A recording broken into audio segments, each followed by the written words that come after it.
quelle impression cette rencontre entre la diplomatie russe et américaine vous a laissé ? Oui, bonsoir Oleg.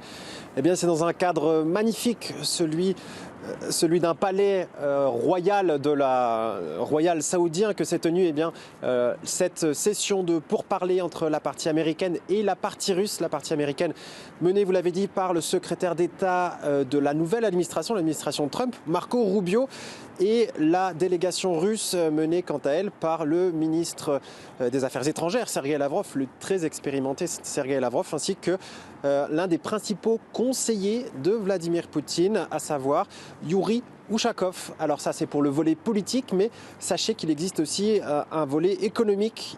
On a parlé d'économie entre les deux délégations à l'occasion de ces pourparlers, et c'est Kirill Dmitriev qui menait cette délégation sur le volet économique. Et pour Kirill Dmitriev, il était également très important que les deux parties puissent en retirer quelque chose de positif de cette rencontre. Écoutez-le.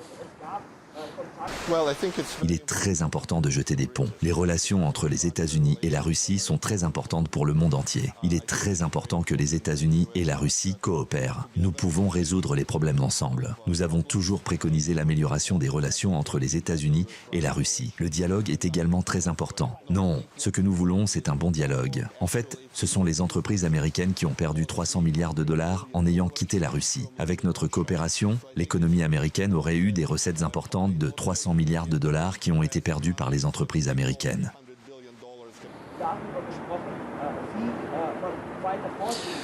À l'issue de ces pourparlers, Sergueï Lavrov a quitté ce palais de la famille royale saoudienne pour se rendre à l'aéroport de Riyad, mais avant de prendre son avion, il a pu répondre aux questions des journalistes. Et face à la presse, Sergueï Lavrov a donc commenté les résultats de ces pourparlers avec Marco Rubio, évoquant une discussion, je cite, très utile, où chacun a fait l'effort d'écouter l'autre, et c'est pas quelque chose de forcément inné étant donné l'état des relations russo-américaines jusque-là. Et pour continuer sur cette voie, eh bien, les deux hommes ont plaidé pour un retour à des relations diplomatiques normales, une normalisation de ces relations. Vous savez, par exemple, l'ambassade de Russie aux États-Unis fonctionne à un niveau très primaire. Il n'y a pas suffisamment de personnel comparé à ce que devrait avoir une ambassade pour fonctionner normalement. Mais les deux hommes se sont mis d'accord pour pallier à ce problème et pour que les représentations diplomatiques puissent travailler de nouveau normalement, et ce afin de pouvoir mieux travailler sur toute une série de dossiers très importants. Écoutez. Nous avons quasiment convenu qu'il est nécessaire de résoudre une fois pour toutes le problème du fonctionnement de nos missions diplomatiques. En ce qui concerne notre dialogue, tant sur les affaires internationales que sur les relations économiques, le désir mutuel de trouver des solutions concrètes a été exprimé. Raison principale de leur rencontre, eh bien, c'est bien entendu le dossier ukrainien. Et sur cette question, les deux diplomates ont convenu de mettre sur pied des équipes d'experts qui travailleront sur le sujet, qui seront en contact régulier, qui travailleront main dans la main sur cette problématique de mettre un terme à ce conflit en Ukraine. Écoutez. Quant au deuxième arrangement, nous avons convenu que le processus de règlement ukrainien serait bientôt engagé.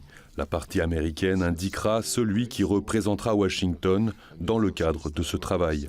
Dès que nous connaîtrons le nom et le titre du représentant concerné, nous désignerons immédiatement notre participant à ce processus, comme le président Poutine l'a déclaré au président Trump. Et sur ce même sujet, le secrétaire d'État américain s'est lui aussi exprimé face aux journalistes, et on a pu entendre une démarche, somme toute, assez similaire. Nous allons nommer nos équipes respectives qui travailleront sans tarder au rétablissement des activités de nos missions diplomatiques respectives à Washington et à Moscou. Pour pouvoir avancer sur ce chemin, nous avons besoin d'ambassades qui soient opérationnelles et fonctionnent normalement. Deuxièmement, pour notre part, nous allons nommer une équipe de haut niveau pour aider à négocier et à mettre fin au conflit en Ukraine d'une manière qui soit viable et acceptable pour toutes les parties concernées. Enfin, il a été question de l'OTAN, de l'adhésion de l'Ukraine à cette alliance, mais aussi de la possible présence de troupes de pays membres de l'OTAN sur le territoire ukrainien. Et voici quelle a été la réponse du chef de la diplomatie russe. Le président Poutine a souligné à plusieurs reprises que l'élargissement de l'OTAN, l'absorption de l'Ukraine dans l'OTAN, constituait une menace immédiate pour les intérêts et la souveraineté de la Russie. C'est pour cela que, nous l'avons expliqué aujourd'hui, l'apparition de contingents des forces armées de pays de l'OTAN, mais sous un autre drapeau, sous le drapeau de l'Union européenne ou sous leurs drapeaux nationaux, ne change rien à cet égard. Ce n'est certainement pas acceptable pour nous. De la bouche même des représentants, des participants à ces pourparlers, cela aura été une réunion, une rencontre positive, constructive, où le respect était présent de part et d'autre. Et on peut d'ailleurs résumer cette rencontre avec les mots de Kirill Dmitriev, le directeur de ce fonds d'investissement russe, qui a dit qu'il était encore trop tôt pour parler de compromis, mais les parties ont commencé à s'écouter. Et c'est déjà une victoire, étant donné l'état actuel, ou tout du moins jusqu'à aujourd'hui, des relations russo-américaines.